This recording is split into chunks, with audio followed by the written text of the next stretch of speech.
Herbie, Fully Loaded is a 2005 American family sports comedy film released by Walt Disney Pictures, produced by Robert Simons and directed by Angela Robinson.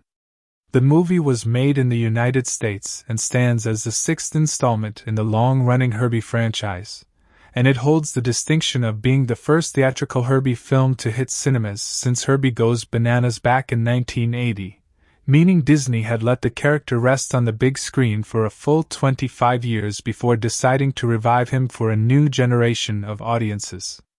The screenplay was written by Thomas Lennon and Robert Ben Garant, working from a story they developed together, with additional screenplay work contributed by Alfred Gough and Miles Miller, and the entire concept is built on the original characters created by Gordon Buford,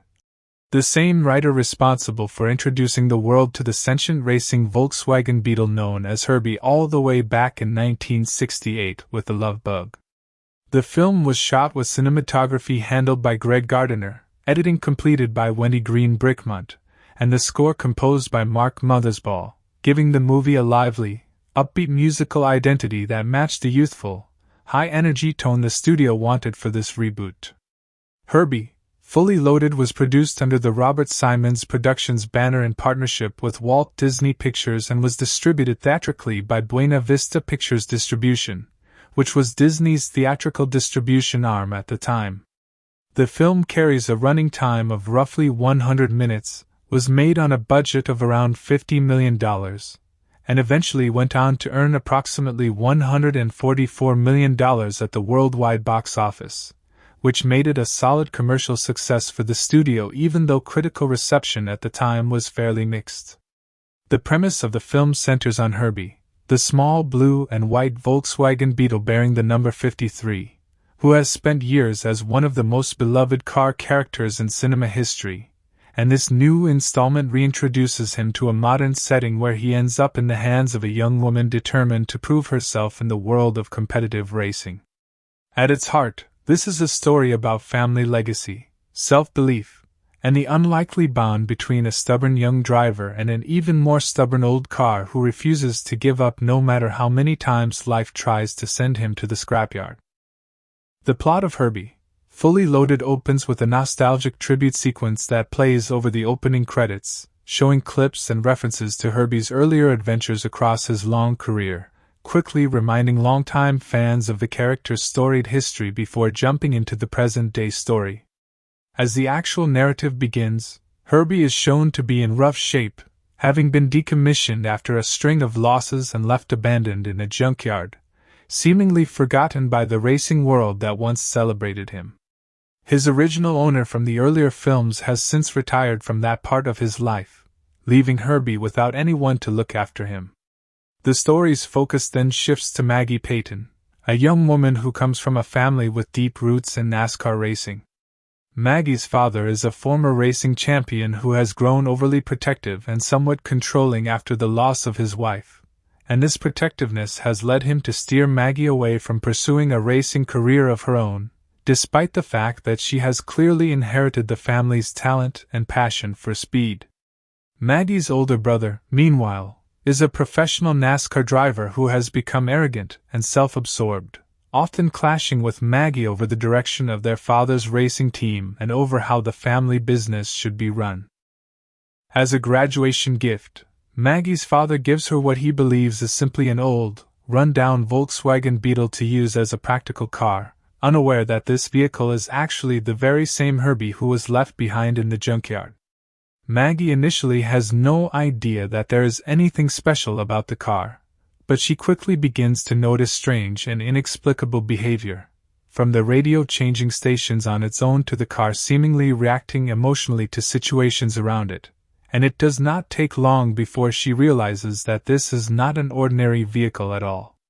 As Maggie and Herbie begin to bond, she brings the car to her friend and mechanic, a young man who works at a garage and shares her passion for cars and racing, and together they begin restoring Herbie back to his former glory. Herbie, sensing Maggie's own hidden talent and passion for racing, begins nudging her toward pursuing her dream of becoming a professional driver herself, something she has always wanted but never had the confidence or opportunity to attempt given her father's resistance and her brother's dismissiveness.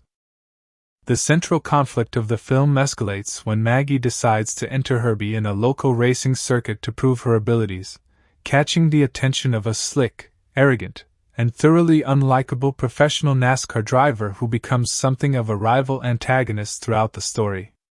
This rival driver is known for his ruthless, win-at-all-costs attitude and his willingness to use underhanded tactics to eliminate competition,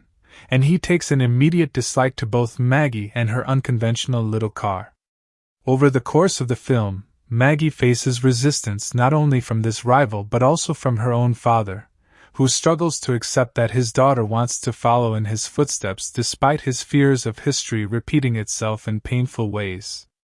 There are light-hearted moments of comedy woven throughout, many of them coming from Herbie's mischievous, almost childlike personality, as well as tender moments between Maggie and her father, as old wounds slowly begin to heal. The story builds toward a climax involving a demolition derby, where Herbie, having been taken away from Maggie at one point in the story and sold off without her consent, ends up in serious danger of being destroyed.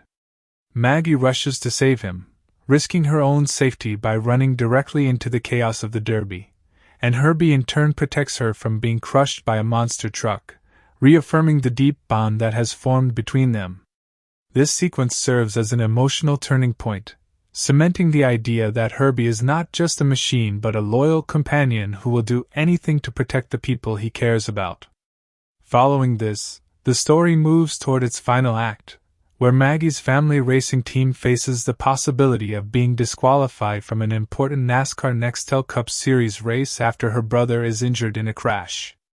With her brother unable to drive and the family's future in racing on the line, Maggie steps up and takes his place behind the wheel,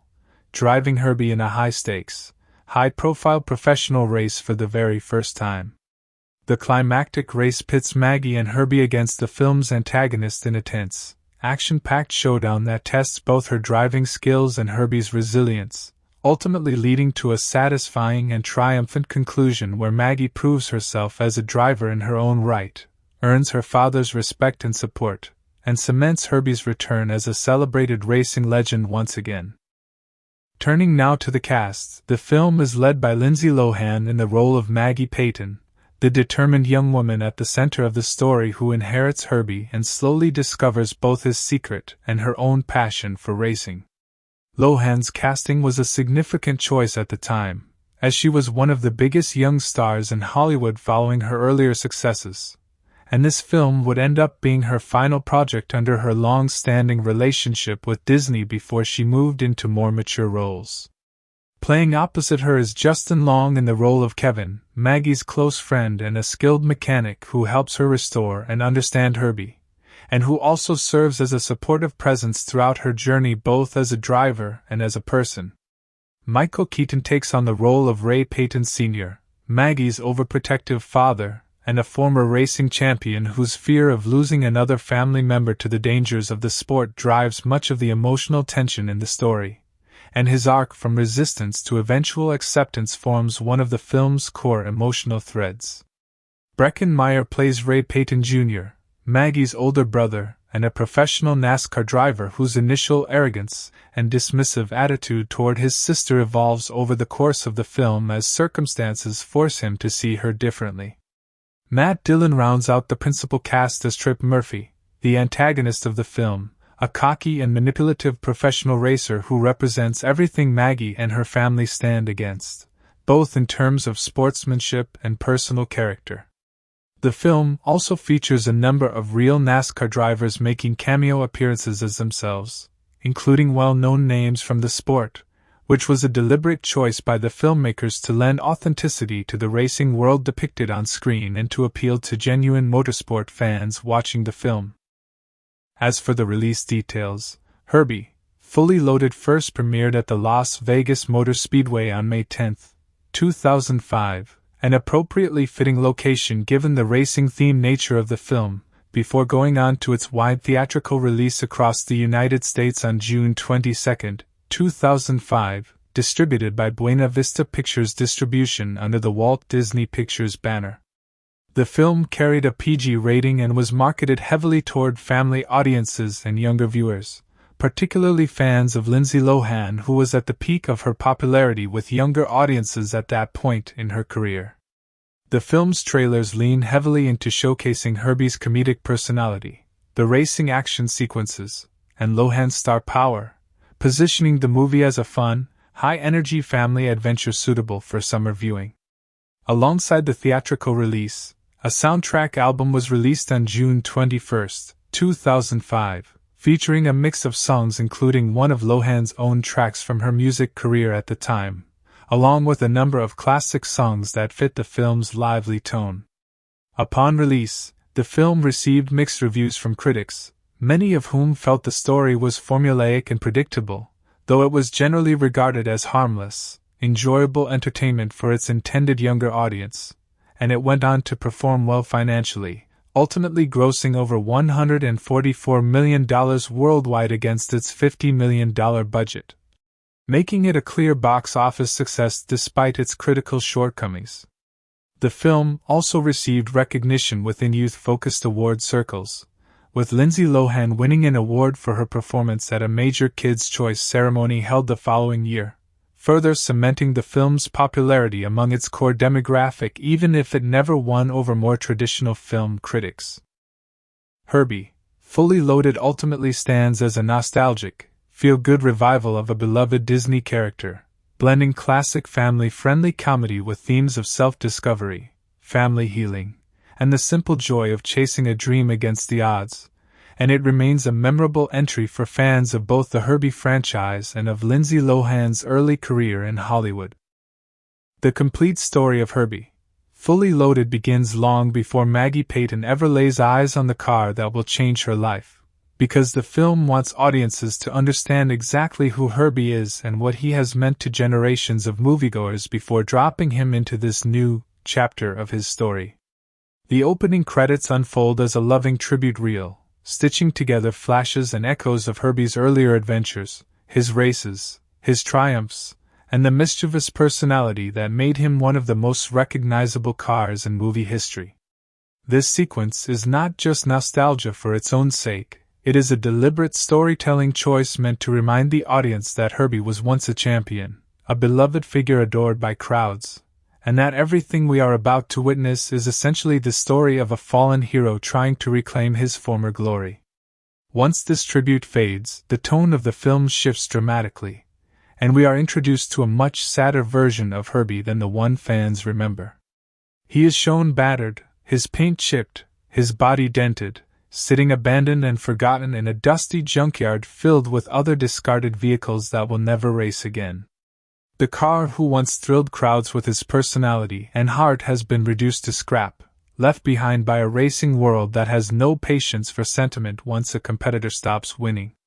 It is a quietly devastating image, made all the more poignant by the fact that Herbie, unlike the machines around him, is alive in every sense that matters, capable of feeling loneliness and abandonment just as any living creature would.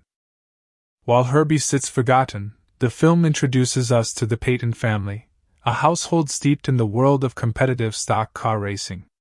The patriarch of the family, Ray Peyton Sr., is a former racing champion whose glory days are behind him, and who now spends his time managing a racing team while wrestling with private grief over the loss of his wife years earlier. That loss has changed him profoundly, turning him from a bold risk-taker on the track into an anxious, overly protective father who cannot bear the thought of losing another person he loves to the dangers of racing. His fear manifests most strongly in the way he treats his daughter Maggie, the youngest member of the family, whom he has quietly steered away from ever getting behind the wheel of a race car despite the fact that racing runs through her blood just as strongly as it does through her father's and brothers. Maggie's older brother, Ray Peyton Jr., has taken the opposite path, thriving as a professional NASCAR driver under his father's team, but success has inflated his ego, and he has become dismissive, arrogant, and more than a little condescending toward his younger sister, treating her as an outsider to the family business rather than an equal. Maggie herself is portrayed as a bright, determined young woman who has just graduated college, brimming with untapped potential, and quietly aching to be taken seriously in a world that keeps telling her she does not belong behind the wheel. She loves cars, she understands racing on a technical and emotional level that even some of the men in her family failed to grasp, and she has spent years watching from the sidelines while her father and brother chase glory on the track, never once being given the chance to prove that she could do the same. As a graduation present, her father decides to give her a car, and in a moment loaded with dramatic irony, he chooses what he believes to be nothing more than a beat-up, unremarkable old Volkswagen Beetle, purchased cheaply and without any real thought beyond giving his daughter basic transportation. He has no idea, of course, that the car he has handed his daughter is the very same legendary Herbie who once dominated the racing world, now stripped of his fame and sitting quietly in her driveway, looking like nothing more than a tired old bug in need of a paint job. At first, Maggie treats the car exactly as her father intended, as a simple, practical vehicle to get her from place to place, and she has no reason to suspect there is anything unusual about it. But small, strange occurrences begin to accumulate almost immediately. The radio switches stations on its own, seemingly reacting to Maggie's moods and conversations. The car seems to hesitate or lurch at oddly appropriate moments, almost as though it is expressing an opinion about where it is being driven or who it is being driven near. At first, Maggie dismisses these quirks as mechanical glitches, the kind of odd behavior you might expect from an old, poorly maintained car. But as the strange incidents continue and grow more pointed, she starts to suspect that something deeper is going on, that this car might genuinely have a mind and a personality all its own. Unsettled but intrigued rather than frightened, she decides to take the car to Kevin, a childhood friend who has grown into a skilled and passionate mechanic working at a local garage. Kevin shares Maggie's love of cars and racing, and the two have an easy, comfortable friendship built on years of history, along with an unspoken chemistry that becomes more apparent as the story progresses. When Maggie brings the car to Kevin's garage, his trained eye immediately recognizes something extraordinary. He identifies distinctive features on the car, evidence of aftermarket racing modifications, decals faded but still visible beneath layers of grime, and other telltale signs that this is no ordinary Volkswagen Beetle. Piecing together the clues, Kevin realizes with a mixture of disbelief and excitement that the car sitting in front of him is Herbie, the very same legendary racing Beetle whose exploits have become the stuff of motorsport legend. For Kevin, a lifelong fan of cars and racing history, this revelation is nothing short of electrifying, and he shares his discovery with Maggie, who at first can hardly believe that her simple graduation gift is actually a piece of racing history. Together they begin the process of restoring Herbie, cleaning away the years of neglect, repairing the mechanical damage he has suffered, and slowly bringing back the shine and personality that had been buried under dust and rust. As the restoration progresses, Herbie's true character begins to re-emerge more vividly, and Maggie finds herself growing genuinely attached to the car, no longer seeing him as a vehicle but as a companion, almost a friend with his own moods, preferences, and quiet encouragement. It is during this period of bonding and rebuilding that Herbie begins to sense something important about Maggie, something that goes beyond simple companionship. He recognizes in her the same hunger for speed and competition that defined his own greatest years on the track, and he seems to intuitively understand that she has been holding herself back, suppressing her own dreams out of respect for her father's fears and her family's expectations. Through small nudges, playful mischief, and moments of unexpected support, Herbie begins gently pushing Maggie toward embracing her true passion, encouraging her to stop watching from the sidelines and start racing for herself.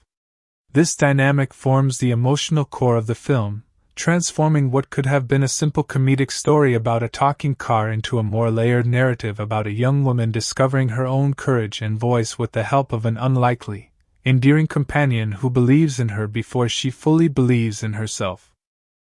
Encouraged by Herbie and supported by Kevin, along with her spirited friend Charisma who serves as another source of encouragement, Maggie begins entering local, smaller-scale races, testing both her own driving abilities and Herbie's surprising, still formidable racing capabilities.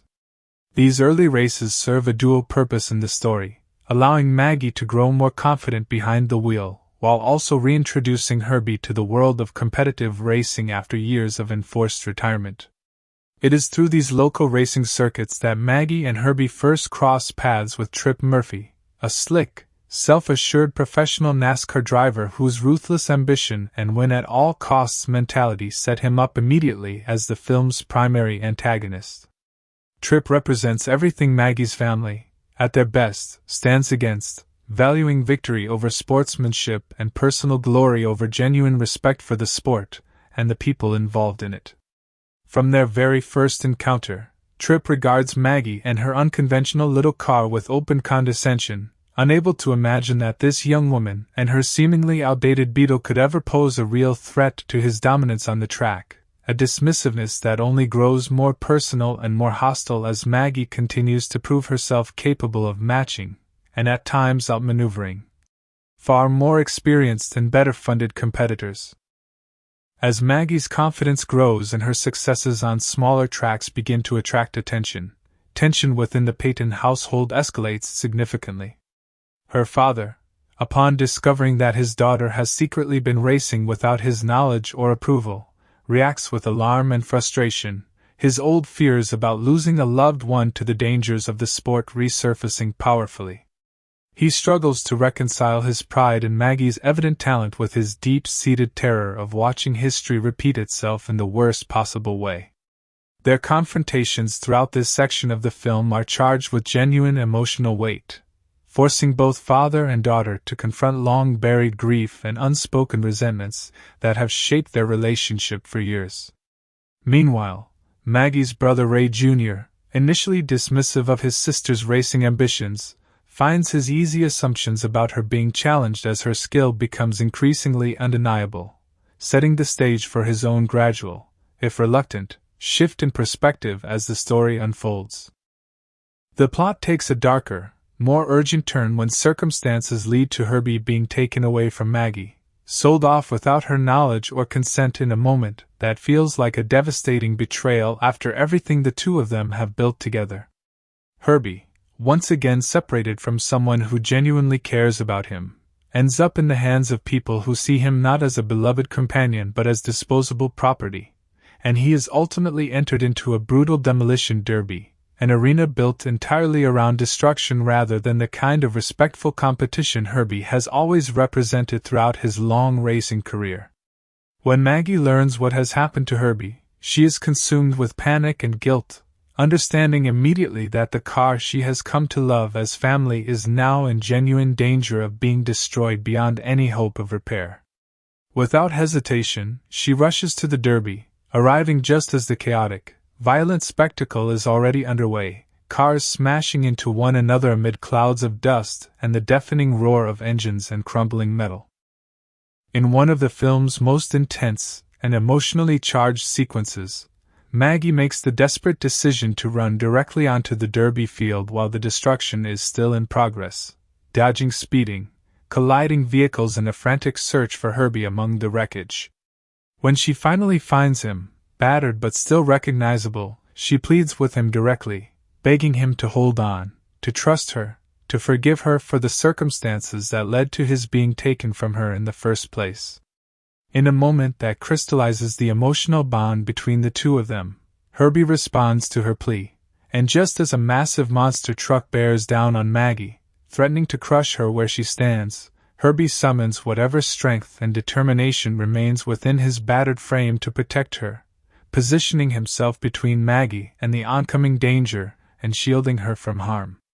Together, against overwhelming odds, the two of them manage to escape the demolition derby arena, emerging from the chaos not only alive but victorious, having effectively won the derby simply by surviving its destructive intent, a small but meaningful triumph that reaffirms the depth of the bond they share. Following this harrowing escape, Maggie and Herbie make their way back to Kevin's garage, where the full extent of Herbie's damage becomes apparent. Exhausted and severely battered from the ordeal, Herbie collapses, his systems failing under the strain of what he has just endured, leaving Maggie and Kevin uncertain whether he will recover at all. This moment serves as a low point in the story, stripping away the earlier lightheartedness and comedy to leave behind raw, genuine stakes, as Maggie faces the very real possibility of losing Herbie for good, not to abandonment or neglect this time, but to the physical toll of his own selfless bravery. It is a sobering reminder that beneath the film's family-friendly comedic surface lies a story about loyalty, sacrifice, and the fear of losing someone you love, themes that resonate well beyond the immediate racing plot. While Herbie recovers, or at least while his fate remains uncertain, the story shifts back toward the Peyton family's racing team, where a new crisis emerges that will ultimately force all the film's narrative threads together for its climactic conclusion. Ray Peyton Jr. suffers a serious crash during a competitive event, an accident that leaves him injured and unable to continue driving, throwing the family's participation in an upcoming, high-stakes NASCAR Nextel Cup Series race into serious jeopardy. Without a driver, the Peyton racing team faces the very real possibility of having to forfeit the race entirely, a devastating blow both financially and emotionally for a family whose entire identity has been built around their presence and legacy within the sport. Faced with this crisis, and with Herbie's whereabouts and conditions still an open question in the wake of the Derby, the Peyton family finds itself at a genuine crossroads, forced to consider options that would have seemed unthinkable only a short time earlier. It is in this moment of crisis that Maggie steps forward, offering to take her brother's place and drive in the crucial race herself, a proposal that initially meets with resistance from her father, whose deepest fears about losing his daughter to the dangers of racing come rushing back with full force.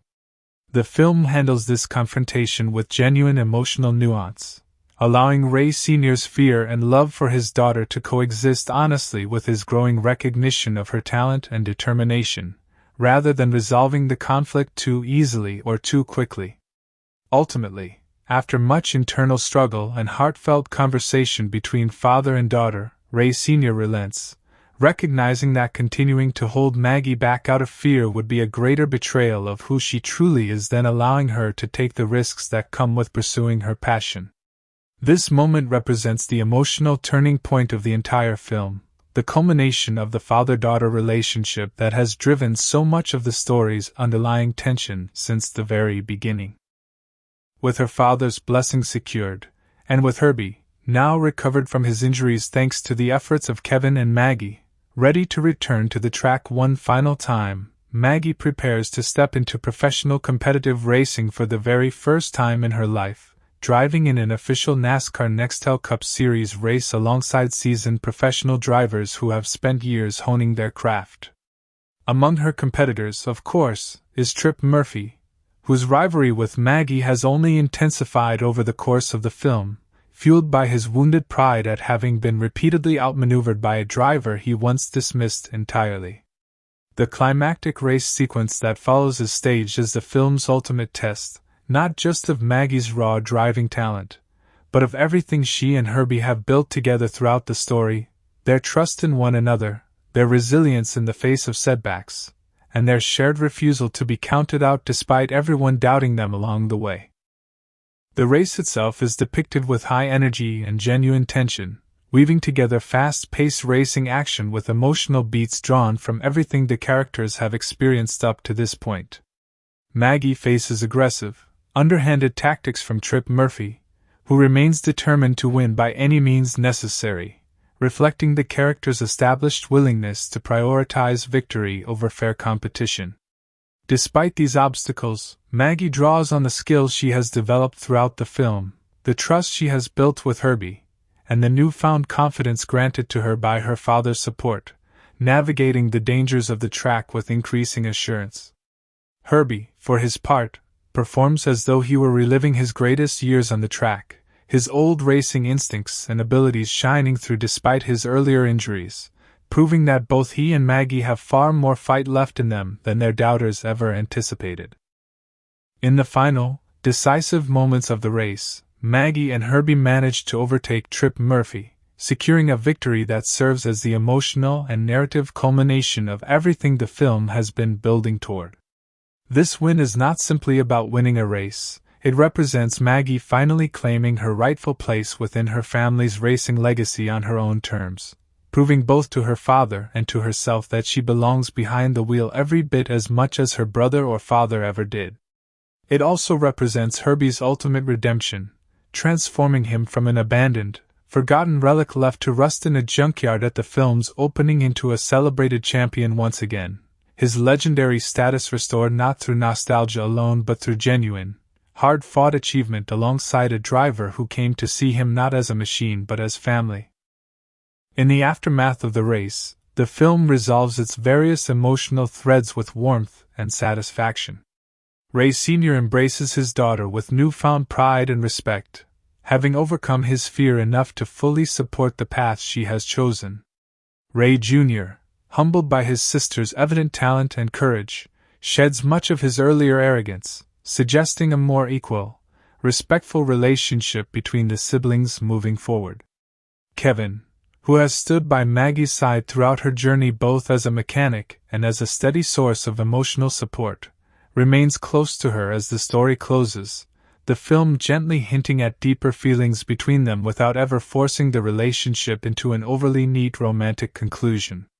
And Herbie himself, battered but ultimately victorious, is left in a position of renewed purpose and belonging, no longer an abandoned relic of past glories but an active, celebrated participant in a new chapter of racing history alongside a driver who genuinely loves and understands him.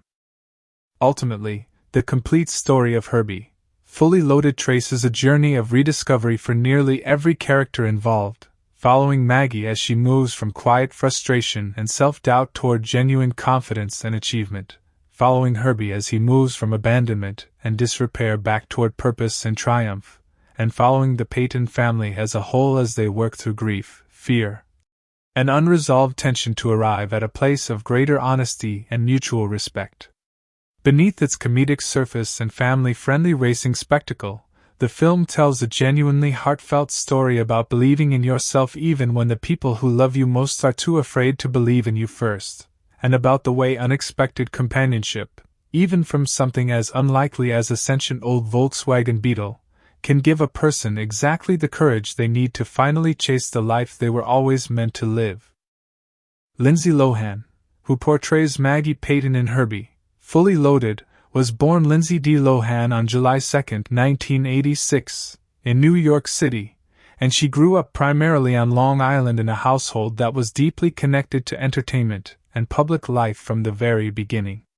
Her father, Michael Lohan, moved through a number of different careers over the years, including running a pasta business and working as a Wall Street trader, while also having briefly worked as a child actor himself earlier in his life. And her mother, Dina Lohan, had once been a professional dancer before becoming heavily involved in managing her daughter's blossoming career.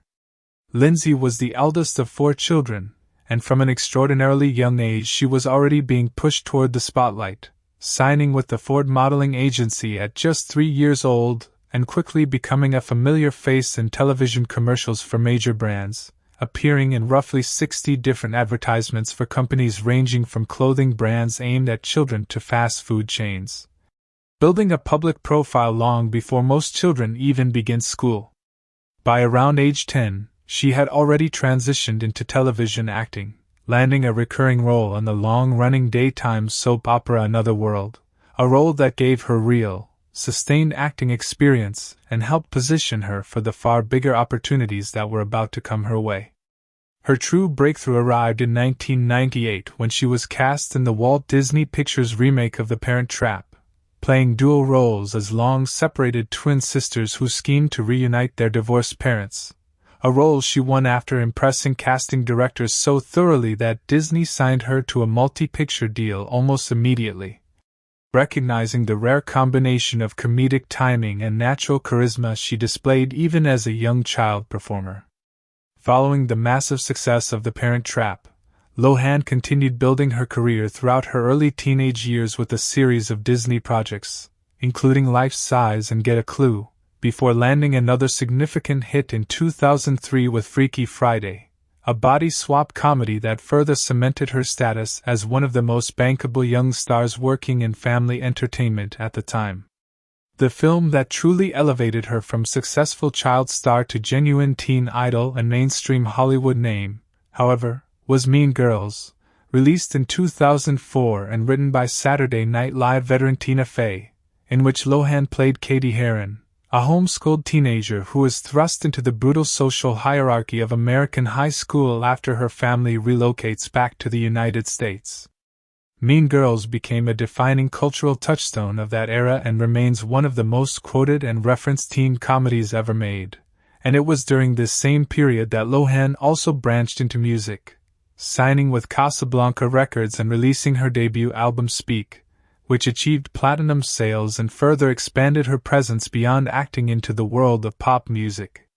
It was in the middle of this extraordinary run of success, right around the time she was arguably at the very peak of her mainstream popularity with young audiences, that Lohan took on the role of Maggie Peyton in Herbie, Fully Loaded, and the film would ultimately mark her final theatrical release under her long-standing relationship with Disney before she began pursuing more mature,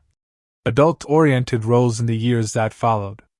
In the years after Herbie, Fully Loaded, Lohan's career took a considerably more turbulent turn, as she became the subject of intense and often unforgiving media scrutiny surrounding her personal struggles, including well-documented battles with substance abuse that led to multiple stints in rehabilitation, legal difficulties, and a period stretching across much of her 20s during which her professional opportunities narrowed considerably compared to the heights she had reached as a teenager.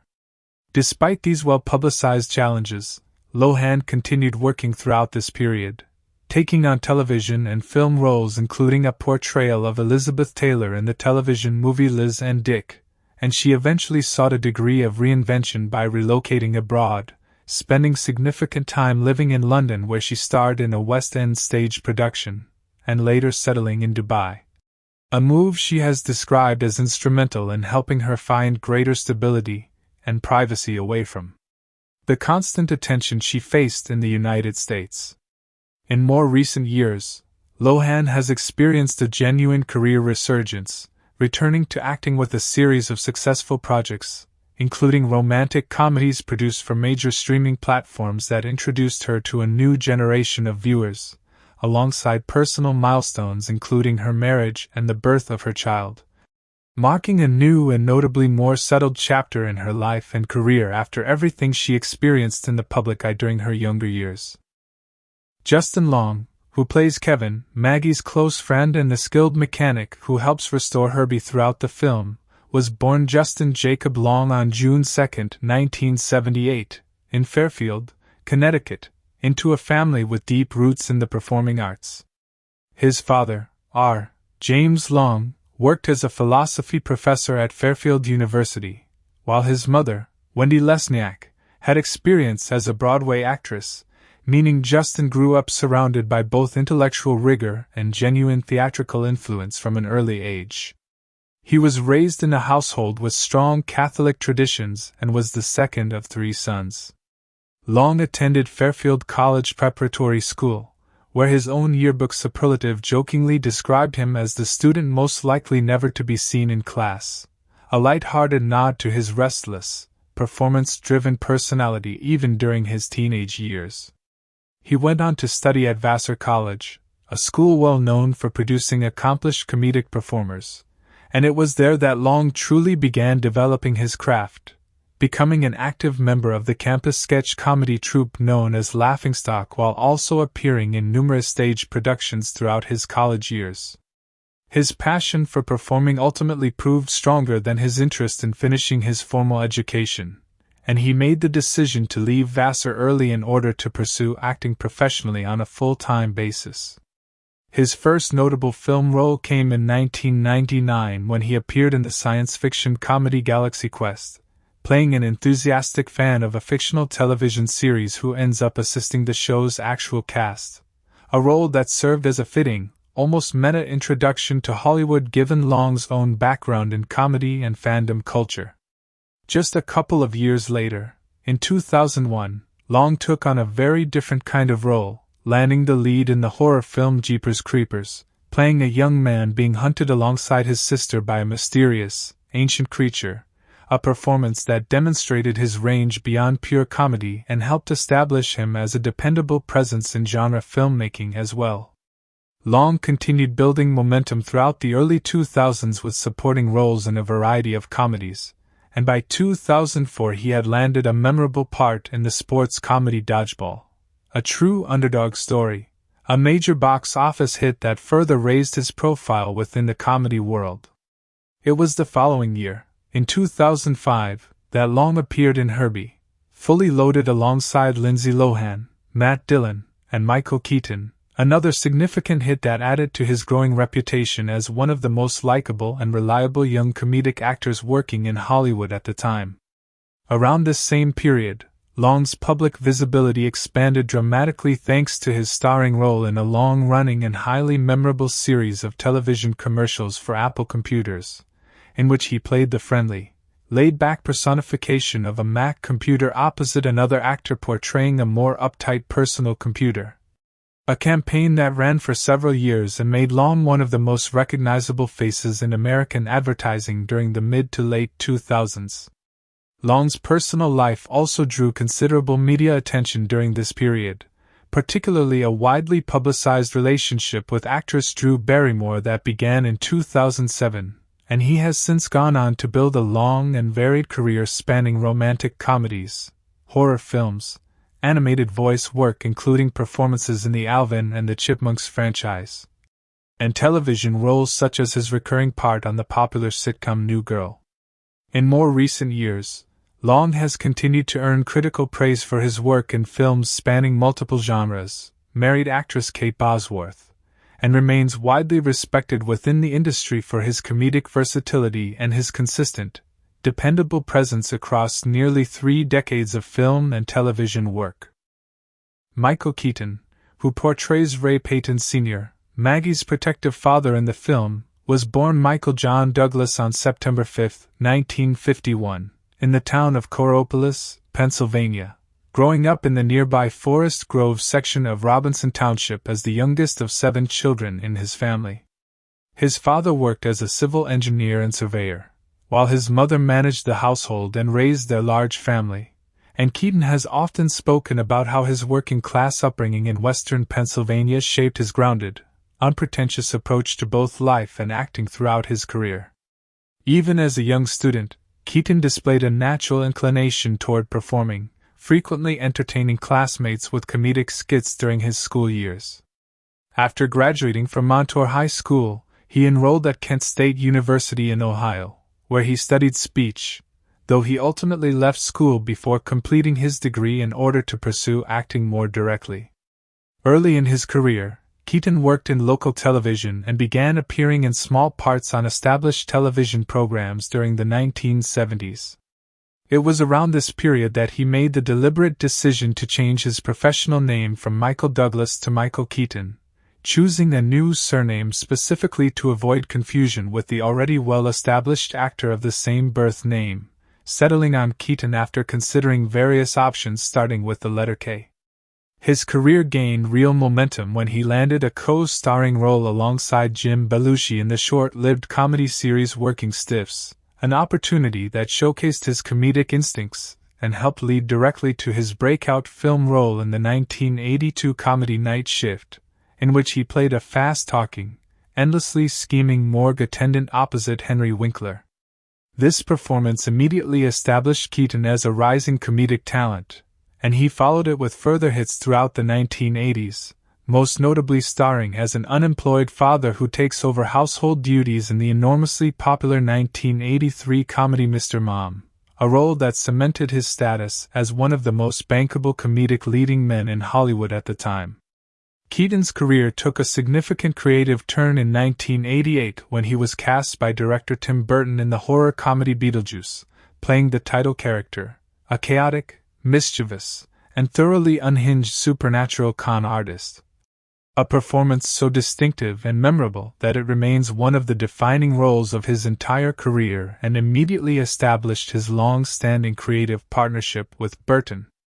That same year, Keaton also delivered a very different, more dramatic performance as a recovering addict in the film Clean and Sober, demonstrating a range that went well beyond his comedic reputation. Building on the momentum from Beetlejuice, Burton then cast Keaton in an even more surprising role the following year, choosing him to play the title superhero in the 1989 blockbuster Batman. This casting decision was initially met with significant public backlash and skepticism from fans of the character, many of whom felt that an actor primarily known for comedy was an unusual, even risky choice to portray the dark, brooding Bruce Wayne. But Keaton ultimately silenced these doubts with a performance widely praised for its intensity and nuance, and the film became a massive commercial success that led to a sequel, Batman Returns, in 1992. Throughout the 1990s, Keaton continued diversifying his filmography considerably, taking on dramatic roles in films such as Pacific Heights and The Paper, appearing in Kenneth Branagh's adaptation of Much Ado About Nothing, playing a man who clones himself in the comedy Multiplicity, and working with acclaimed director Quentin Tarantino in the 1997 crime film Jackie Brown,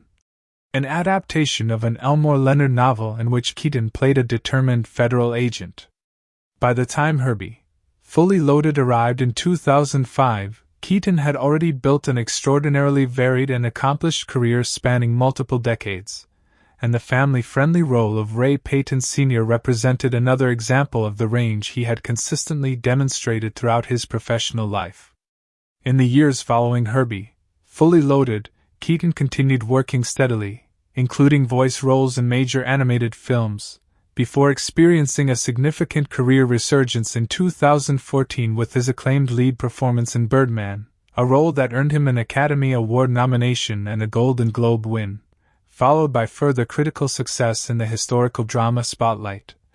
cementing his reputation as one of the most respected and enduring actors of his generation. Matt Dillon, who plays Trip Murphy, the film's antagonist and rival racer, was born Matthew Raymond Dillon on February 18, 1964, in New Rochelle, New York, the second of 6 children born to his parents, Paul and Mary Ellen Dillon. His father worked for decades at a manufacturing company before later becoming the head coach of a college golf team, while his mother managed their large family at home, and several of Dillon's siblings, including his brother Kevin, also went on to pursue careers in acting. Dillon's entry into the film industry came remarkably early, as he was discovered as a teenager and made his film debut at just 15 years old, quickly becoming one of the defining young actors of his generation throughout the late 1970s and early 1980s. His early career was built substantially on a series of acclaimed adaptations of novels by author S.E. Hinton, beginning with roles in films such as Over the Edge and Tex, before he landed prominent parts in 2 films directed by the legendary Francis Ford Coppola, both released in 1983, The Outsiders and Rumble Fish. These 2 films, shot back-to-back in Tulsa, Oklahoma, featured Dillon alongside an extraordinary ensemble of future stars and established him firmly as more than just a passing teen idol, showcasing his ability to handle emotionally complex, stylistically ambitious material well beyond typical youth-oriented fare of the era.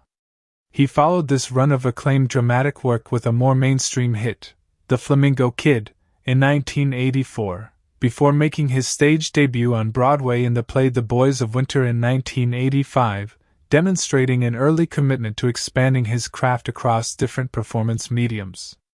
As Dillon moved into his 20s, he made a deliberate and successful effort to shed his teen idol image in favor of more mature, complex roles, a transition epitomized by his acclaimed 1989 performance in Gus Van Sant's Drugstore Cowboy, in which he played a charismatic but deeply troubled leader of a group of drug addicts who robbed pharmacies to sustain their addiction. A performance widely regarded as one of the finest of his career and a pivotal moment in establishing him as a serious, dramatic actor rather than simply a former teen heartthrob. Throughout the 1990s, Dylan continued building an impressively varied filmography, appearing in singles alongside a rising generation of actors associated with the Seattle music scene, delivering a dark, memorable performance in To Die For opposite Nicole Kidman, and taking on comedic work that included a widely praised, award-winning turn as an obsessive, increasingly unhinged private investigator in the hit comedy There's Something About Mary in 1998. Dylan also expanded into directing during this period, writing and directing the 2002 thriller City of Ghosts, in which he also starred as a con man being pursued by law enforcement, working alongside an international cast that included several accomplished European actors. His most significant critical recognition came in 2004 with his performance in the ensemble drama Crash, in which he played a morally complicated police officer, a role that earned him nominations for the Academy Award, the Golden Globe, and the BAFTA for Best Supporting Actor, representing the peak of critical acclaim in his long career up to that point. It was in this same period of renewed critical attention that Dylan took on the role of Trip Murphy in Herbie, Fully Loaded, bringing genuine star power and a well-established on-screen presence to the film's antagonist role. Following Herbie, Fully Loaded, Dylan continued working steadily across film, appearing in the comedy You, Me and Dupree, earning further acclaim for his portrayal of author Charles Bukowski's alter ego in the film Factotum, and continuing to take on a diverse range of projects in the years since, including later collaborations with acclaimed filmmakers, all while maintaining the reputation he built over more than 4 decades as one of the most versatile and enduring actors to emerge from the American cinema of the late 1970s and early 1980s. Breckin Meyer, who plays Ray Peyton Jr., Maggie's older brother and a professional NASCAR driver in the film, was born Breckin Aaron Meyer on May 7, 1974, in Minneapolis, Minnesota, to his mother, Dorothy, who worked as a travel agent and had previously trained as a microbiologist, and his father, Christopher, who worked as a management consultant. When Meyer was still very young, his family relocated to Los Angeles, where he would spend the majority of his childhood and adolescence. It was in Los Angeles that Meyer attended elementary school alongside a young Drew Barrymore, and this childhood friendship proved to be a pivotal moment in shaping his future career, as Barrymore introduced him to her own talent agent, opening the door for Meyer to begin working professionally as a child performer. He soon found work appearing in television commercials and made an early appearance on the game show Child's Play, before moving into voice acting work, including providing a voice for the animated series Potato Head Kids. Meyer later attended Beverly Hills High School, where his classmates included a number of individuals who would themselves go on to notable careers in entertainment, and although he was accepted into California State University at Northridge, he ultimately chose to place his education on hold in order to pursue acting more seriously on a full-time basis. His first film role came in 1991 with the supporting part in Freddy's Dead, The Final Nightmare, and he continued building his resume with small roles throughout the early 1990s before landing the role that would define much of his early public image, playing Travis Birkenstock, an easygoing, perpetually laid-back skateboarder, in the enormously popular 1995 teen comedy Clueless. This role established Meyer as a familiar and well-liked face within the teen comedy genre of the era, and he continued working steadily in similar territory throughout the late 1990s, including a starring role in the 2000 comedy Road Trip, a film that further solidified his reputation as a reliable presence in youth-oriented comedic filmmaking. Alongside his film work, Meyer also built a career in television, taking on a starring role in the short-lived NBC sitcom Inside Schwartz, and finding much greater and more lasting success providing a recurring voice role on the long-running animated series King of the Hill. It was around the time of Herbie, Fully Loaded's release in 2005 that Meyer was also becoming closely associated with another major creative project, working alongside his close friend and frequent collaborator Seth Green on the stop-motion animated sketch comedy series Robot Chicken, a show for which Meyer would go on to earn a writing credit and an Emmy Award nomination. reflecting the way his career had begun expanding well beyond acting alone into writing and producing as well. In Herbie, Fully Loaded, Meyer's role as the somewhat arrogant older brother whose attitude toward his sister evolves over the course of the story allowed him to bring his established comedic sensibility to a more grounded, character-driven family film. In the years following the release of Herbie, Fully Loaded, Meyer continued to build a diverse career spanning live-action television, including a starring role in the legal comedy series Franklin and Bash, along with continued voice acting work and his ongoing creative partnership with Seth Green, cementing his reputation as a genuinely multifaceted performer whose career has spanned acting, writing, voice work, and music throughout more than 3 decades in the entertainment industry. Herbie, Fully Loaded carried a production budget of approximately $50 million, a substantial investment for what was, on paper, a family-friendly comedy built around a talking car, but one that reflected Walt Disney Pictures' clear ambition to relaunch the Herbie franchise as a genuine modern blockbuster rather than a small-scale nostalgia piece. That $50 million budget had to cover not only the salaries of a cast filled with recognizable, in-demand names like Lindsay Lohan, Michael Keaton, Matt Dillon, Justin Long, and Breckin Meyer, but also the considerable technical demands of building and maintaining a fleet of specially engineered Volkswagen Beetles capable of performing everything from gentle comedic wobbles to full-speed racing stunts, high-impact collisions, and a chaotic demolition derby sequence, all without the character ever losing his believability as a living, breathing personality rather than an obviously remote-controlled prop. When the film was finally released, it went on to earn roughly $144 million worldwide, a return that comfortably justified the studio's investment, and confirmed that audiences, particularly younger viewers and longtime fans of the original Love Bug films, were still eager to watch Herbie's adventures on the big screen even after a 25-year absence from theaters. Principal photography on Herbie, Fully Loaded took place across roughly 4 months, running from August through November of 2004, with cinematographer Greg Gardiner overseeing a shoot that took the production to a variety of real-world locations throughout California rather than relying purely on studio backlots and sound stages.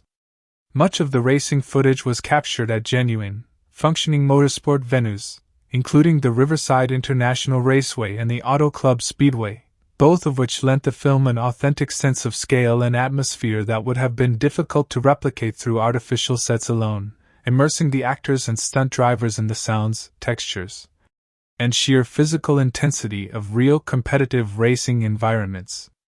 Additional filming took place at Hansen Dam in Los Angeles, a location often used by productions needing open, flexible outdoor space for action sequences, and the production also made extensive use of the Walt Disney Studios lot in Burbank for interior scenes, controlled effects work, and portions of the story that required a more contained, manageable filming environment.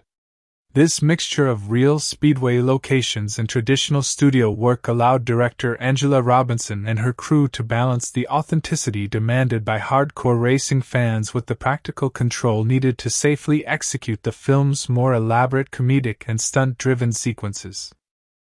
One of the most fascinating aspects of the film's production involved the sheer number of physical Herbie cars that had to be built and specially modified in order to achieve the character's wide range of on-screen behavior. Because the production wanted Herbie's movements and expressions to feel tactile and grounded rather than purely computer-generated, the filmmakers relied heavily on a fleet of specially rigged Volkswagen Beetles, each engineered for a particular category of performance, whether that meant a car built purely for high-speed racing stunts, one equipped with hidden mechanisms allowing its headlights, hood, and body panels to move expressively as though the car were reacting emotionally to the scene around it, or vehicles designed specifically to survive, or convincingly appear to survive, violent collisions during the demolition derby sequence without endangering the human performers working alongside them.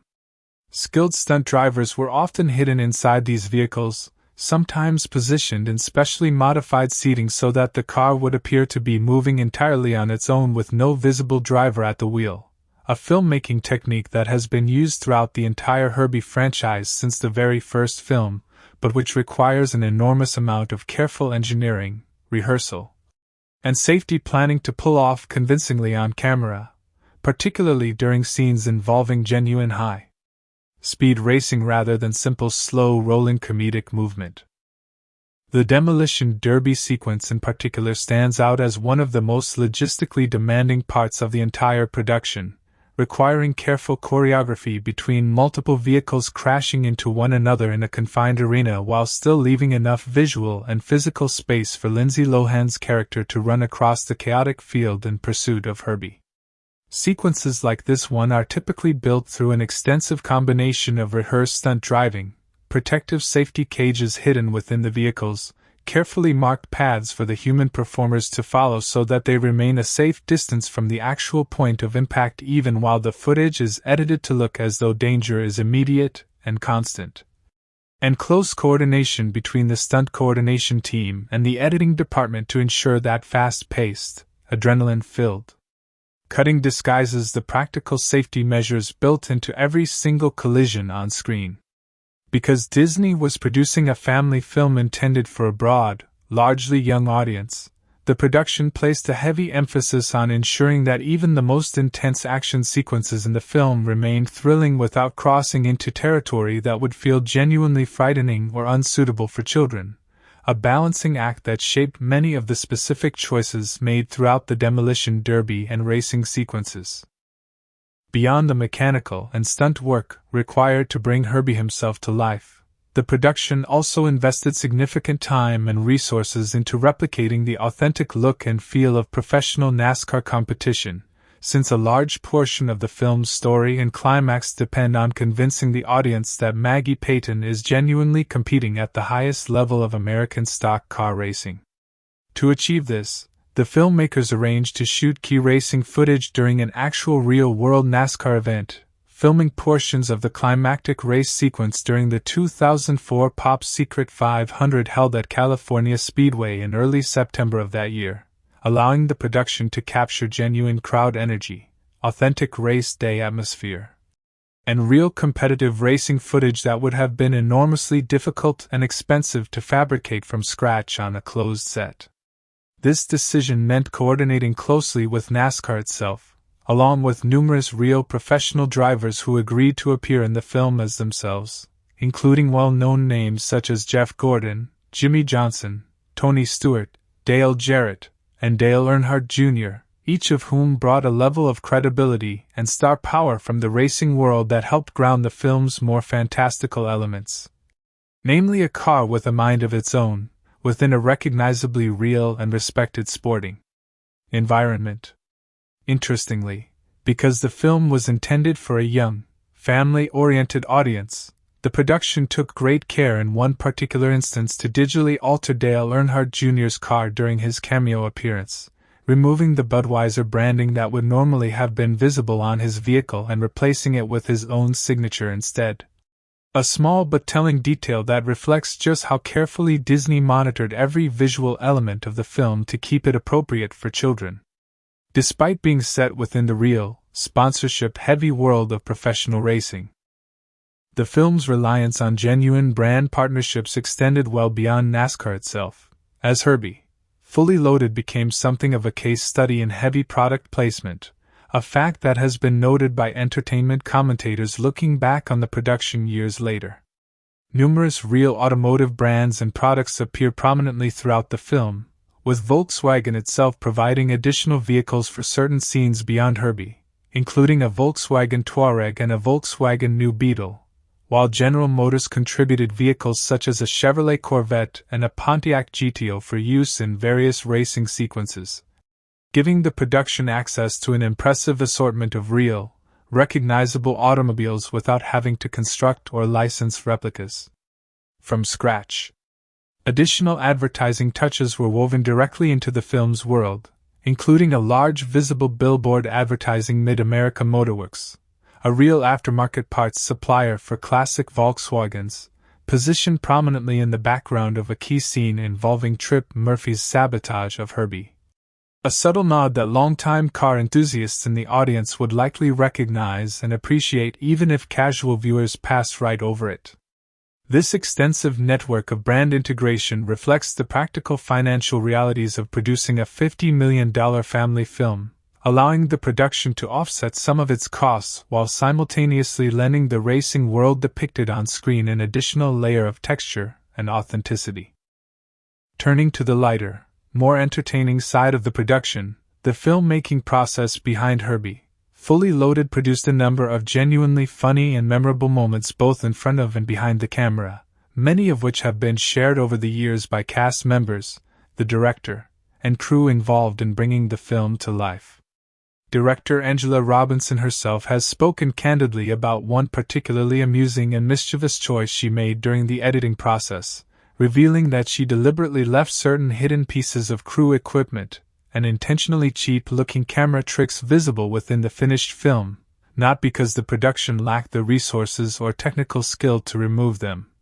but purely as a playful gift to devoted Herbie fans who love hunting for small imperfections and inside jokes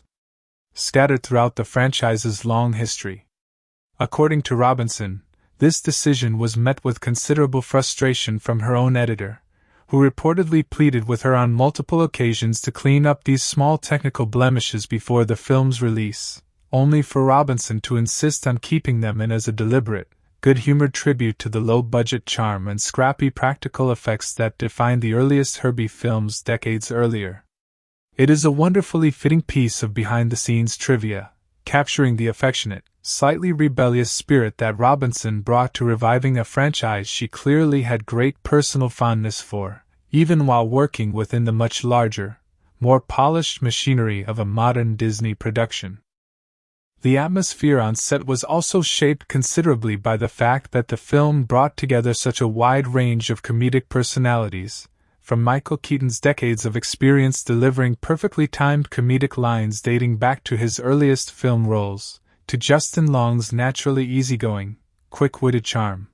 to Matt Dillon leaning gleefully into the exaggerated arrogance of his villainous character Trip Murphy. And this combination of talent reportedly made for a lively, good-natured working environment throughout filming.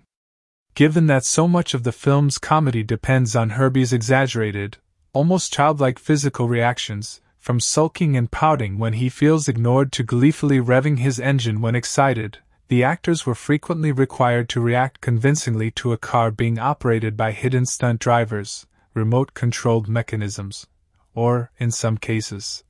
simply an empty vehicle being moved along a track with visual effects added later, a situation that naturally led to plenty of genuinely funny, unscripted moments as performers tried to maintain a straight face while pretending to have an emotionally charged conversation with an automobile. Lindsay Lohan, who spends a significant portion of the film talking directly to Herbie as though he were a close friend or family member, has spoken in promotional interviews from the film's release about how strange and occasionally comical it felt to deliver entire monologues to a car that, depending on the specific shot being filmed, might have had no visible driver at all,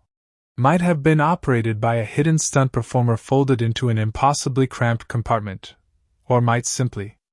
have been standing completely still on set awaiting the addition of movement effects during post-production, a disconnect between performance and reality that cast and crew members have often described as one of the more surreal, and secretly hilarious, aspects of working on any Herbie film throughout the franchise's history.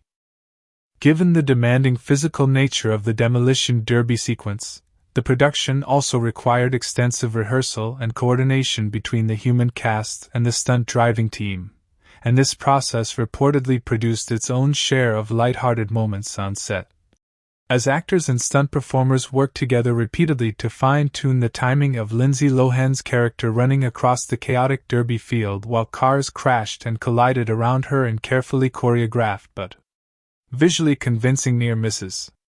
Sequences like this one require dozens of rehearsals to get exactly right, with safety coordinators and stunt drivers running through the same complicated movements again and again until the timing feels instinctive, and productions of this scale often find that the repeated practice runs, combined with the inherently absurd spectacle of a small Volkswagen Beetle appearing to protect a young woman from a charging monster truck,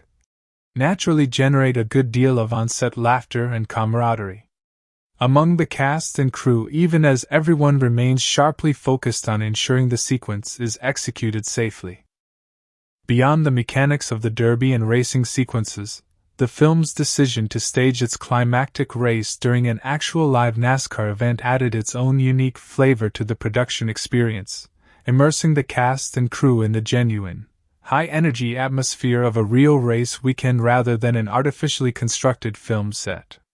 Working alongside professional NASCAR drivers who agreed to appear as themselves brought a layer of authenticity and mutual curiosity to the production, as veteran racers who had spent their entire careers focused on split-second competitive driving found themselves participating in a family comedy built around the premise of a car with genuine feelings and a mischievous personality.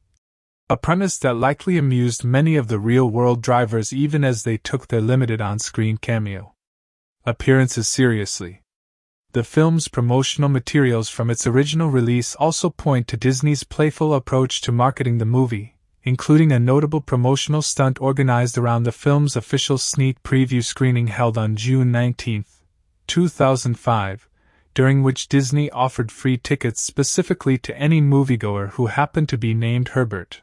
or any close variation offhand names such as Herb or Herbie. A delightfully whimsical promotional gimmick that perfectly captured the light-hearted, good-humored spirit surrounding the film's release and gave ordinary moviegoers who happened to share a name with the beloved car a fun, personal connection to the film's marketing campaign. The production also leaned into a broader sense of nostalgic playfulness that extended well beyond the promotional screening gimmick, reflected in small details scattered throughout the finished film that longtime fans of the earlier Herbie movies would recognize and appreciate. One frequently cited piece of trivia involves a brief cameo appearance by the Dodge Charger from the 2001 film The Fast and the Furious, which can be spotted during a scene in which Maggie is shown pretending to race inside a junkyard, identifiable to sharp-eyed viewers by the specific damage pattern still visible on its left fender and roof from its earlier film appearance. Small touches like this one, easy to miss on a casual viewing but delightful to discover on a rewatch, speak to the affection that the filmmakers had for automotive film history more broadly, weaving playful references into the background of scenes without ever calling attention to them directly, rewarding attentive viewers with a sense of connection to a wider cinematic car culture beyond the Herbie franchise itself. The working relationship between the human cast and their mechanical co-star also produced its own particular brand of set humor throughout filming, since performing scenes of genuine emotional connection with a car required actors to commit fully to reactions and dialogue directed at a vehicle that, from a practical filmmaking standpoint, was often little more than an elaborately rigged prop being manipulated by unseen technicians and drivers just out of frame. Cast members have noted in interviews surrounding the film's release that maintaining a believable emotional connection to Herbie sometimes required a fair amount of imagination and a willingness to embrace the inherent silliness of talking earnestly to an automobile. And this shared understanding among the cast of just how strange their job was on any given day tended to keep the atmosphere on set relaxed and full of laughter between takes, even during the more physically demanding and technically complicated action sequences. Michael Keaton in particular, given his decades of comedic experience dating back to memorable roles earlier in his career, was reportedly a source of consistent energy and humor on set, often helping keep the mood light during long days of filming that required repeated takes of physically and emotionally demanding scenes involving his character's protective, at times overbearing relationship with his daughter. Altogether, the production of Herbie, Fully Loaded reflects the considerable behind-the-scenes effort required to convincingly bring a beloved, decades-old character back to the big screen for a new generation of audiences, blending real NASCAR authenticity, extensive practical stunt engineering, a fleet of specially modified Volkswagen Beetles, genuine racing locations across California,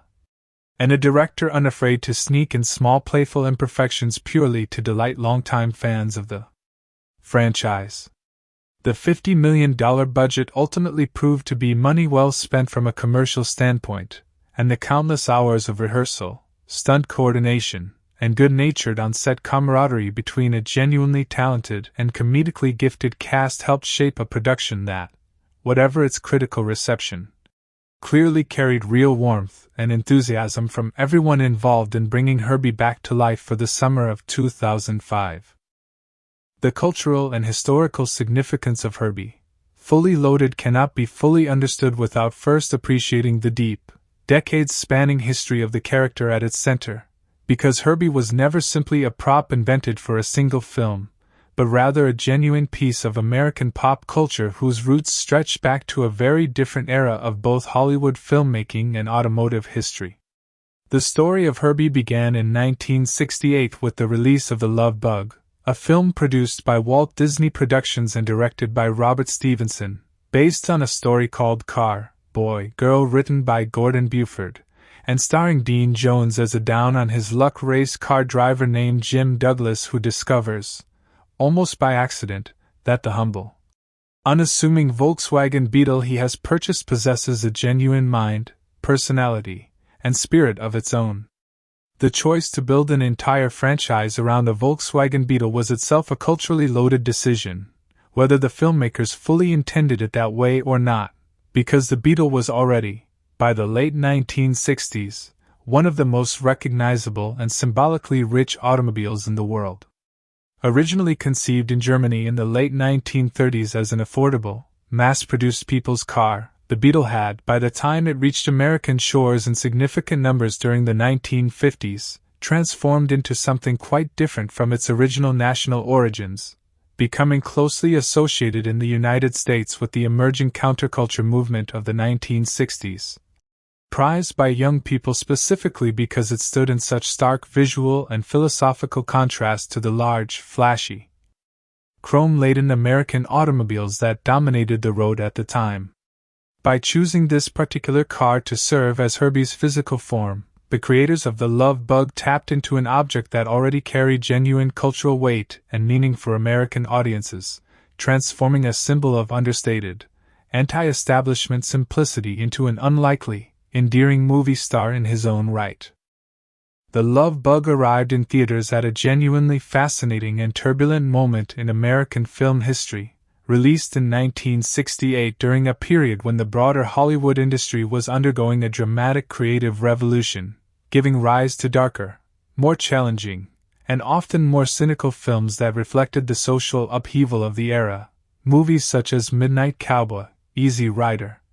and Bob and Carol and Ted and Alice, all of which pushed against the boundaries of traditional studio filmmaking in ways that felt genuinely new and unsettling to many audiences at the time. Against this backdrop of gritty, boundary-pushing new Hollywood cinema, it was Disney's cheerful, family-friendly film about a car with a heart of gold that became one of the biggest box office success stories of that entire year, trailing only Butch Cassidy and the Sundance Kid in overall earnings and vastly outperforming expectations for what was, on its surface, a fairly modest, whimsical premise. This unexpected success speaks volumes about the cultural moment The Love Bug occupied, suggesting that even as American cinema was pushing toward darker, more mature territory, there remained an enormous and hungry audience for gentle, optimistic, purely joyful storytelling, and Disney's willingness to lean fully into that space, rather than chasing the trends of new Hollywood, ultimately paid off in a way that helped define the studio's identity for the family entertainment market for decades to come. Following the massive success of the original film, Herbie quickly became one of Disney's most reliable and beloved franchise properties throughout the 1970s, spawning a series of sequels that took the character on increasingly elaborate international adventures, including Herbie Rides Again in 1974, Herbie Goes to Monte Carlo in 1977, and Herbie Goes Bananas in 1980. Each one continuing to build on the character's established personality while introducing new human companions, new villains, and new exotic settings for Herbie's racing adventures. Across this entire run of films, Disney reportedly built somewhere close to 100 individual Herbie vehicles, each one specially modified for a particular kind of stunt work, close-up filming, or racing sequence, reflecting just how much engineering and craftsmanship went into maintaining the illusion of a single, consistent character across so many different physical cars over more than a decade of filmmaking.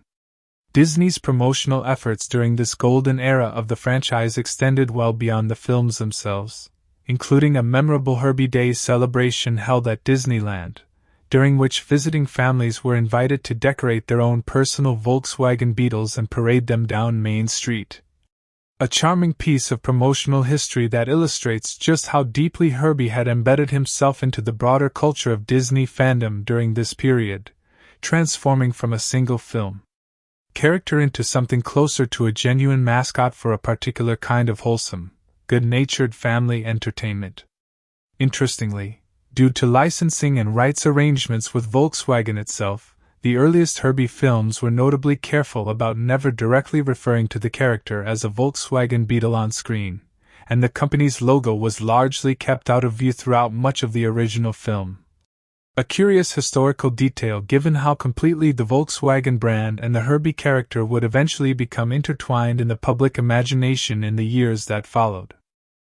By the time Herbie Goes Bananas was released in 1980, however, audience interest in the franchise had noticeably cooled, and the film performed considerably worse than its predecessors both critically and commercially, effectively bringing the character's run of theatrical films to a quiet end for the next quarter century. Disney did make sporadic attempts to keep the character alive during the intervening years, producing a short-lived television series in 1982 and later a made-for-television film in 1997 that served as a loose retelling of the original story. But none of these efforts managed to recapture the widespread cultural enthusiasm that had surrounded Herbie during his original theatrical heyday in the late 1960s and 1970s. This 25-year gap between Herbie Goes Bananas and the eventual release of Herbie, Fully Loaded in 2005 is itself a historically significant piece of context, representing an enormous span of time during which the character existed largely in a state of cultural hibernation, kept alive primarily through nostalgia, home video releases, and the fond memories of an aging generation of fans who had grown up with the original films, rather than through any sustained, active presence in mainstream popular culture. When Disney finally made the decision to revive Herbie for a new theatrical film in the mid-2000s, it was therefore attempting something considerably more ambitious than a simple sequel, essentially resurrecting a dormant piece of cultural memory and attempting to reintroduce it successfully to an entirely new generation of young moviegoers who likely had little to no direct familiarity with the character at all, while simultaneously trying to satisfy the expectations of an older generation of fans who carried genuine nostalgic attachment to Herbie's earlier adventures. The specific cultural moment in which Herbie, Fully Loaded was conceived and released in 2005 adds another important layer of historical context to the film's significance. The mid-2000s represented a particular high point in Disney's ongoing strategy of reviving and remaking beloved properties from its own extensive back catalog, repackaging familiar characters and stories for contemporary audiences using bigger budgets, more modern production techniques, and quite often, the biggest young stars of the moment in leading roles. This same broader strategy had already produced significant success for Disney with earlier Lindsay Lohan vehicles such as The Parent Trap and Freaky Friday, both of which were themselves remakes of earlier Disney properties, meaning that by the time Herbie, Fully Loaded went into production, Lohan had already established herself as something of a signature face for exactly this kind of nostalgic Disney revival, making her casting as the human lead in a reimagined Herbie film feel like a natural, almost inevitable extension of a pattern that had already proven successful for the studio on multiple prior occasions. At the same time, Lohan herself occupied an extraordinarily significant cultural position in 2005, standing at the very peak of her mainstream popularity following the massive success of Mean Girls the previous year, a film that had cemented her status not just as a successful child actress transitioning into more mature roles, but as one of the defining young stars of an entire generation of American pop culture. Herbie, Fully Loaded therefore arrived at a moment when Lohan's star power alone was enough to guarantee significant audience interest, and the film's marketing leaned heavily into this reality, positioning the movie as much around Lohan's contemporary appeal as around any nostalgic connection to the original Herbie films from decades earlier. A dual marketing strategy aimed at capturing both older fans drawn in by nostalgia and younger fans drawn in purely by their enthusiasm for Lohan as a rising star. Beyond its connections to Disney's broader remake strategy and Lohan's personal stardom, Herbie, Fully Loaded also arrived during a genuinely significant period for NASCAR and American stock car racing as a cultural phenomenon in its own right. Throughout the early to mid-2000s, NASCAR was experiencing a remarkable surge in mainstream popularity, expanding well beyond its traditional regional base in the American South and increasingly becoming a nationally televised, corporately sponsored spectacle with major broadcast deals, a growing roster of recognizable driver personalities, and a level of mainstream cultural visibility that the sport had never quite achieved in earlier decades. This broader boom in NASCAR's popularity forms an essential piece of historical context for understanding why Disney chose to root its Herbie revival so heavily in the world of professional stock car racing rather than the more freeform, globe-trotting rally-style adventures that had defined earlier films in the franchise, such as the international road trip antics of Herbie Goes to Monte Carlo. By the time Herbie, Fully Loaded went into production, NASCAR had become one of the most commercially successful and culturally visible sports in the entire United States, and aligning the film so closely with that world, complete with real professional drivers, genuine race locations, and footage captured during an actual live NASCAR event, allowed Disney to tap directly into a wave of contemporary sporting enthusiasm that simply had not existed in quite the same form during the character's earlier theatrical run in the 1970s. This decision also meaningfully reframed Herbie's core identity for a new generation, shifting him from a somewhat old-fashioned, whimsical rally car with mostly comedic driving talents into a legitimate, high-stakes competitor within one of the biggest professional racing circuits in the country. A recalibration that reflects just how much American motorsport culture itself had evolved and expanded in scale between the character's original run and his eventual 2005 revival. Perhaps the most historically and culturally significant thematic shift found within Herbie, Fully Loaded, however, lies in its decision to center the story around a young woman's fight to be taken seriously within a heavily male-dominated sport. A choice that reflects broader conversations happening within American culture during the early 2000s regarding gender and access within traditionally male-coded professional and athletic spaces. Every previous Herbie film had been built around a male protagonist, following the established formula of the original Love Bug in which Herbie forms his central bond with a struggling male racer looking to reclaim his place within the competitive world of auto racing. But Herbie, Fully Loaded made the deliberate, and, for the franchise, genuinely novel choice to place a young woman at the absolute center of that same journey instead. Maggie Peyton struggled throughout the film to be recognized as a legitimate driver, rather than simply the daughter or sister of established male racers within her own family, mirrors real conversations that were becoming increasingly prominent within actual professional motorsport during this same period. As a small but growing number of women were beginning to push for greater visibility and opportunity within a sport that had historically offered them very few pathways to genuine competitive participation at the highest levels. While Herbie, Fully Loaded certainly frames this struggle within the gentle, ultimately triumphant conventions of a family-friendly Disney film rather than as any kind of pointed social commentary, its underlying premise nevertheless reflects a meaningful cultural shift in how mainstream, mass-audience filmmaking was beginning to approach stories about women seeking legitimacy within traditionally male-dominated competitive spaces, offering young female viewers in particular a clear, relatable narrative about pushing past both external doubt and internalized self-doubt in pursuit of a dream that the people closest to them had, out of fear or tradition, tried to keep just out of reach. The film's setting within a specifically NASCAR-focused racing family also carries its own layer of cultural resonance, tapping into the long American tradition of multigenerational racing dynasties, families in which the sport is passed down from parent to child across successive generations, shaping entire family identities around competition, legacy, and the inherent dangers of high-speed racing. This tradition of racing families holds genuine roots in the real history of American motorsport, and by building its story around the Peyton family's complicated relationship with this inherited legacy, Herbie, Fully Loaded taps into a recognizable and culturally resonant framework that mirrors the real experiences of numerous actual racing families whose histories have unfolded across the sport's decades-long presence in American life. Ray Peyton Sr.'s overprotective fear of losing his daughter to the same sport that has already brought grief into his family's life reflects a genuine emotional reality faced by many real families connected to motorsport, where the pursuit of speed and competition carries with it a very real, ever-present risk that shapes how parents within these families relate to their children's own aspirations,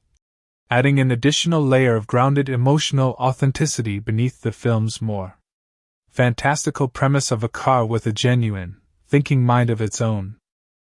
Herbie, Fully Loaded's release also holds a particular significance within the broader arc of Lindsay Lohan's own career and public cultural narrative, occupying the position of her final film released under her long-standing relationship with Walt Disney Pictures before she transitioned toward more mature, adult-oriented film roles in the years that followed its release.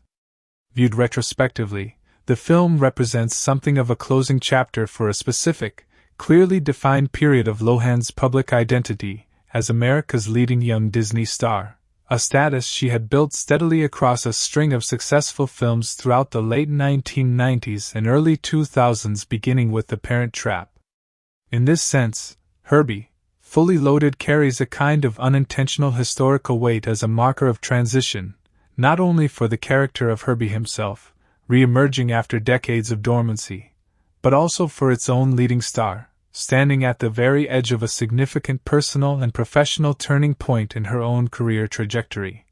One that would ultimately lead her toward a much more complicated and heavily scrutinized period of public life before her eventual return to family-friendly filmmaking with Disney decades later. From a broader historical perspective within the specific evolution of the Herbie franchise itself, the 2005 film also holds the notable distinction of being explicitly positioned as a direct continuation of the original 1968 film's story and characters, deliberately choosing to bypass and effectively erase the events of the intervening 1997 television movie remake in favor of treating itself as a legitimate, direct successor to the classic theatrical films from the 1970s. This decision reflects a considered, historically minded approach to franchise continuity on the part of the filmmakers, signaling a clear intention to honor and connect directly back to the character's most beloved and culturally significant era of popularity, rather than building on the more recent but far less celebrated television revival attempt from the late 1990s. The film's opening tribute sequence, which weaves together visual references to Herbie's earlier cinematic adventures before launching into the news story, further reinforces this sense of historical continuity, explicitly asking audiences to view Maggie Peyton's story not as an entirely new, standalone creation, but as the next meaningful chapter in a character's journey that stretches back nearly 4 decades into Hollywood's own cinematic history. Looking at the film's legacy in the years since its initial 2005 release, Herbie, Fully Loaded has come to occupy an interesting position within broader popular culture, remembered fondly by many who grew up watching it as a distinctly nostalgic touchstone of mid-2000s Disney family entertainment, even as it remains somewhat less critically celebrated than some of Lindsay Lohan's other, more widely praised films from the same general period of her career. In more recent years, as physical examples of the specially built racing-focused Herbie vehicles constructed specifically for this film have found their way into private collections and automotive museums, including prominent public display at institutions such as the Peterson Automotive Museum in Los Angeles. The film has taken on an additional layer of historical significance purely from an automotive preservation standpoint, with car enthusiasts and franchise fans alike continuing to celebrate the meticulous engineering and craftsmanship that went into bringing Herbie's racing exploits to life on screen. Ultimately, Herbie, Fully Loaded stands as a genuinely fascinating cultural artifact of its specific historical moment, a film that simultaneously honored nearly 4 decades of beloved Disney franchise history, capitalized on the peak commercial appeal of one of the era's biggest young stars, tapped directly into a genuine contemporary surge in mainstream NASCAR popularity, and quietly reframed a classic family adventure story through the lens of a young woman fighting to claim her own place within a world that had long assumed such stories belonged to men alone. If you enjoyed this deep dive into the rich cultural and historical background behind Herbie, Fully Loaded, do not forget to hit that like button, share this video with fellow fans of the Herbie franchise and classic Disney filmmaking, and subscribe to the channel so you never miss our next detailed exploration of the history behind your favorite Hollywood films. Perhaps the single most striking piece of irony connected to the entire production is the timing between the film's release and the real-world fate of the very car model Herbie represents. Herbie, Fully Loaded arrived in theaters in June of 2005 as a story about an aging, forgotten Volkswagen Beetle being lovingly restored, believed in, and ultimately returned to championship glory, yet this celebratory narrative of automotive resurrection was released barely 2 years after the original, classic Volkswagen Beetle, the actual Type 1 model that Herbie has always represented on screen, permanently ceased production in the real world. On July 30, 2003, the very last of these classic Beetles rolled off the assembly line at Volkswagen's plant in Puebla, Mexico, bringing an end to a production run that had stretched back to 1938 and had ultimately produced more than 21 million vehicles worldwide, making it one of the most successful and enduring car designs in the entire history of the automobile. In other words, Disney chose to release a joyous, triumphant film about Herbie's unlikely comeback at almost the exact moment in real automotive history when the genuine article, the actual classic Beetle body style Herbie was built to embody, was being permanently retired from production altogether,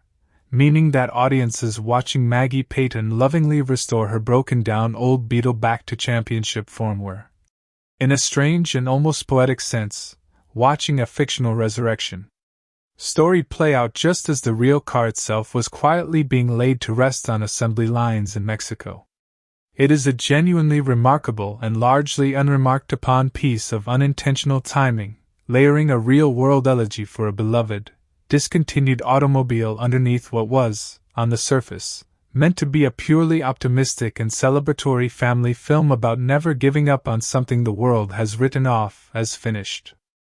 This irony deepens further when you consider that the specialized vehicles built for Herbie, Fully Loaded, including the fully race-ready car built with a genuine 200-horsepower engine, racing slicks, and a full roll cage for authentic high-speed sequences, were constructed using a 1966 model Beetle body, meaning that even within the world of the film itself, the production had to reach backward in time to source and modify an original example of a car type that, by the time of filming, was no longer being manufactured anywhere in the world in its classic form.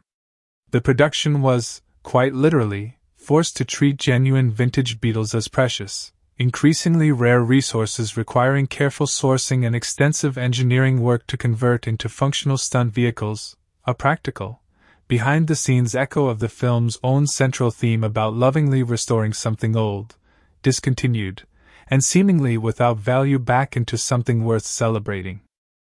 A related and equally rich vein of irony runs through the film's relationship with Volkswagen as a corporate entity across the full history of the franchise.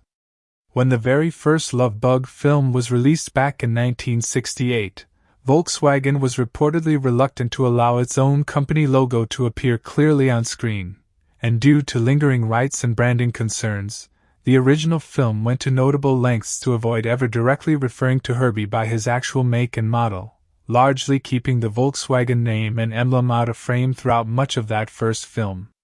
By the time Herbie, Fully Loaded went into production nearly 4 decades later, this cautious corporate distance had reversed itself so completely that Volkswagen was now an active, enthusiastic promotional partner, willingly supplying additional vehicles including a Volkswagen Touareg and a Volkswagen New Beetle for use in the film, fully embracing its association with a character the company had once approached with visible hesitation. The very brand that once worried about being too closely tied to a fictional talking car ultimately spent decades watching that same fictional car become one of the most effective pieces of free, beloved advertising any automobile manufacturer could ever hope for. A full-circle transformation from corporate caution to corporate collaboration that stands as one of the more quietly amusing pieces of irony buried within the franchise's long history. Sticking with the theme of branding and sponsorship, there is a pointed irony built directly into the film's own fictional storytelling choices regarding its human villain. Trip Murphy, the arrogant, manipulative professional racer positioned as Maggie and Herbie's primary antagonist throughout the film, drives a car sponsored prominently by a well-known snack food brand, meaning that the film's central symbol of soulless, when at all costs corporate racing culture is represented by a driver whose car is essentially a rolling advertisement for cheese-flavored corn puffs. A faintly absurd and knowingly comedic touch that pokes gentle fun at the very culture of heavy commercial sponsorship that NASCAR itself, and indeed the film's own production, relied upon so heavily. Herbie, by direct contrast, carries no corporate sponsorship at all, racing purely as himself, an old, independent, small-hearted underdog competing against a rival whose entire on-screen identity is literally built around corporate branding, a neat visual irony that reinforces the film's underlying message about heart and authenticity triumphing over manufactured, sponsorship-driven success. Even while the production itself was simultaneously relying on an enormous amount of real-world product placement and brand partnership to help finance the very film delivering that message. Another layer of irony involves the film's handling of Dale Earnhardt Jr.'s brief cameo appearance as himself during the climactic race sequence. Because Herbie, Fully Loaded was designed as a family film aimed primarily at children, the production made the deliberate choice to digitally remove the Budweiser branding that would normally have been clearly visible on Earnhardt's real-world race car, replacing the beer company's logo with his own personal signature instead so as to avoid displaying alcohol advertising in a movie intended for young audiences. The irony here is fairly delicious when you consider that this same family-friendly production was simultaneously filled with extensive, prominently featured advertising for snack foods, automobile manufacturers, and aftermarket parts suppliers throughout numerous other scenes. Meaning Disney was perfectly comfortable saturating a children's film with corporate branding in nearly every other context except for the one category of product, alcohol, that might actually draw a regulatory or parental criticism, a selective approach to sponsorship sensitivity that says quite a lot about which forms of corporate advertising Hollywood family films have historically considered acceptable for young audiences, and which forms they have not. There is also a rich, self-referential irony found in director Angela Robinson's now well-known decision to deliberately leave small technical imperfections, visible crew equipment, and cheap-looking camera tricks scattered throughout the finished film, doing so purely as a playful gift for devoted fans while reportedly driving her own editor to near despair in the process. Here is a $50 million Disney production, backed by an enormous professional crew, cutting-edge stunt engineering, and some of the most polished filmmaking resources available in Hollywood at the time, and its own director chose to intentionally preserve small, unpolished mistakes rather than removing them, essentially injecting a bit of the scrappy, low-budget charm of the original 1968 Love Bug. A film made with a comparatively tiny budget and far less sophisticated production values,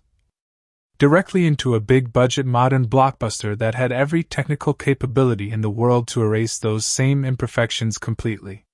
It is a wonderfully ironic act of creative rebellion, a director using the vast resources of a major studio production specifically to recreate, on purpose, the kind of small visible flaws that a much smaller, scrappier production from decades earlier would have been forced to live with out of simple necessity rather than choice.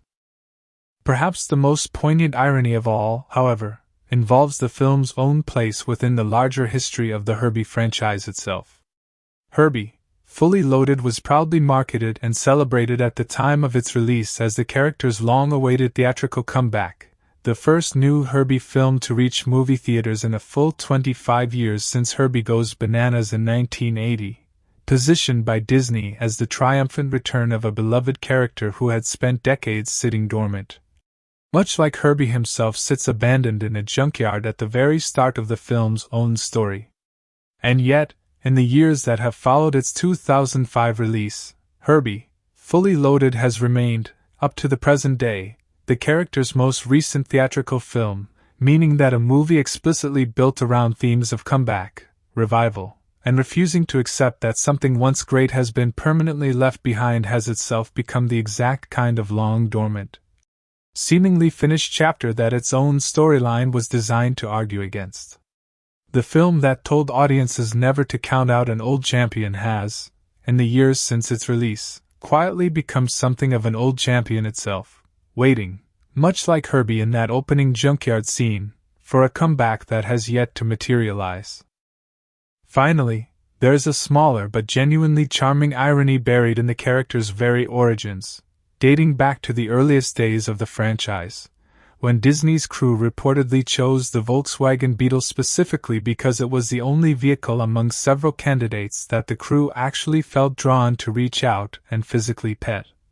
treating an inanimate car almost as though it were already alive and worthy of affection before a single frame of film had ever been shot.